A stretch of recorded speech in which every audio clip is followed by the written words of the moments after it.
Supine O, or as a lot of people will call this, snow angel. So we're gonna be on our back, and we use the ground as kind of like a reference point for our spine and to be able to feel the change over a period of time of how much motion we can get. We use this a lot with people who have range of motion restrictions in their shoulder or in their chest that limits them to be able to get into a full overhead position. It's a really simple drill. It doesn't require a lot of stress on the shoulder joint and the muscles that are associated with it. So it's kind of a drill that we can use to introduce motion that doesn't create too much stress within those surrounding joints.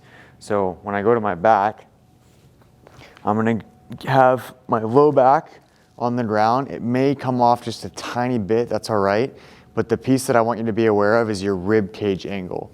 If you're really finding that your ribs flare open, you're excessively arching your back and we're not driving the motion into the shoulder joint, which is the point of the drill. The other piece is a lot of times people will feel like a clicking when they're initiating shoulder movement, especially if we're working through some sticking points. So that is not abnormal to feel that. Typically what you're feeling is either a change in joint pressure, you're getting a little bit of a cavitation or a pop that occurs, or you're just getting different layers of muscles and tendons that are kind of sliding over each other.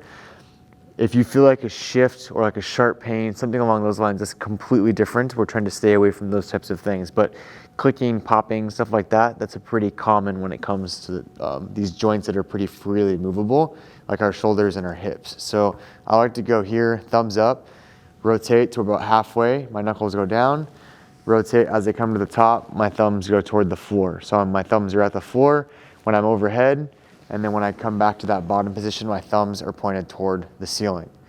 If you have a restriction, meaning you get somewhere to where you feel like you can't go without having your hand come off the ground, then you're just gonna push up into that point, and you're trying to take a couple of deep breaths where you're breathing in through your diaphragm, so your belly's gonna rise.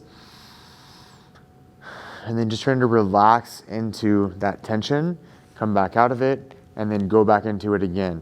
And we usually do this for a period of time. It's not usually sets, it's not usually reps, excuse me. Usually we'll give you like a prolonged period, a minute, 2 minutes, or whatever it may be, to move through those positions. So again, not forcing the motion. We're using the ground for feedback so we can feel where our spine's at, and we use it as a frame of reference of our range of motion. Are we able to keep our entire arm on the ground, in contact with the ground as we go up into that overhead position?